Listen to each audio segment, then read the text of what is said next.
তিনটি কাজ খুবই সাবধানে করবেন, তা না হলে আপনাকে জিনে ধরবে, মারাত্মক বিপদের মধ্যে পড়ে যাবেন। আমরা যে ঘরগুলোতে বসবাস করি, আমাদের এই ঘরের মধ্যেও তিনটা জায়গার মধ্যে জিনেরা বসবাস করে। আমাদের অনেকের জানা নাই কোন কোন জায়গায় জিন থাকে, এই জন্য অনেক সময় বিপদের মধ্যে পড়ে যেতে হয়। রাসূল করিম সাল্লাল্লাহু আলাইহি ওয়াসাল্লাম বলেছেন, তোমরা এই কাজগুলো সাবধানতার সহিত করবে। কোন জায়গায় গেলে কি দোয়া পড়তে হবে, এগুলো নবীজি আমাদেরকে বলে দিয়েছেন। রাসূল করিম সাল্লাল্লাহু আলাইহি ওয়াসাল্লামের সুন্নাত খুবই সুন্দর। নবীজি বলেন, যদি আমরা সুন্নাহ মোতাবেক চলতে পারো তাহলে কোনো জিন, জাদু টোনা, বান, বদনজর তোমাদেরকে কখনোই আক্রান্ত করতে পারবে না।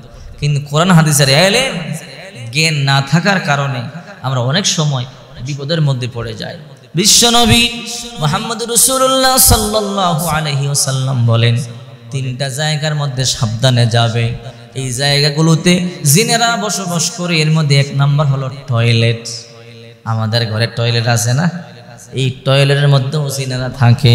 নবীজি বলেন, যখন তোমরা টয়লেটে যাবে দোয়া পড়বে, আল্লাহুম্মা ইন্নী আউযু বিকা মিনাল খুবুসি ওয়াল খাবাইস।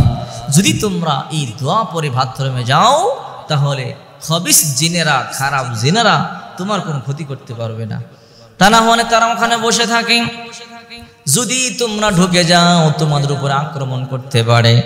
দেখবেন অনেক সময় মহিলাদেরকে আক্রমণ করে, ছোট বাচ্চাদেরকে ধরে, বড় পুরুষদেরকে ধরে না, কারণ ছোট বাচ্চারা বুঝে না, এরা বেশি নাপাক থাকে, প্রস্রাব করে দেয়, বাথরুম করে দেয়। মহিলারাও বেশিরভাগ নাপাক থাকে। এই জন্যে রাসূল করিম সাল্লাল্লাহু আলাইহি ওয়াসাল্লাম বলেন, যখন তোমরা বাথরুমে যাবে দোয়া পড়বে, আল্লাহুম্মা ইন্নী আউযু বিকা মিনাল খুবুসি ওয়াল খাবাইস। এই দোয়া পড়লে জিনেরা তোমার কোনো ক্ষতি করতে পারবে না। 2 নাম্বার হলো, গর্তের মধ্যে প্রস্রাব করা যাবে না। অনেক সময় রাস্তাঘাটে অথবা গ্রাম এলাকার মধ্যে পুরুষেরা চলে, বাচ্চারা চলে, গর্তের মধ্যে প্রস্রাব করে দেয়। রাসূলুল্লাহ সাল্লাল্লাহু আলাইহি সাল্লাম বলেন, না না, সাবধান, গর্তে প্রস্রাব করবে না। একদিন নবীজি সাহাবায়ে কেরামদেরকে নিয়ে বয়ান করতেছিল, শত শত সাহাবীরা বয়ান শুনতেছিল। হঠাৎ করে মসজিদের দরজার মধ্যে বিশাল এক সাপ ফানা তুলে বসে আছে। সাহাবীরা ভয় পেয়ে গেল, লাঠি সোটা নিয়ে রেডি হয়ে গেল মারবার জন্য। নবী তো বুঝতে পারলেন, বিশ্ব নবী বললেন, তাকে রাস্তা করে দাও, আমার কাছে আসতে দাও। রাস্তা করে দেওয়া হলো। নবীজির কাছে এসে কানে কানে কি যেন বলে চলে গেল। সাহাবায়ে কেরাম অবাক হয়ে গেল, নবীজি আপনারা কি বলল, এই সাপে কি বলল? নবীজি বলল, তোমরা সাপ মনে করেছো, আসলে সাপ নয়, সে তোমাদের জিন ভাই, সে জিন।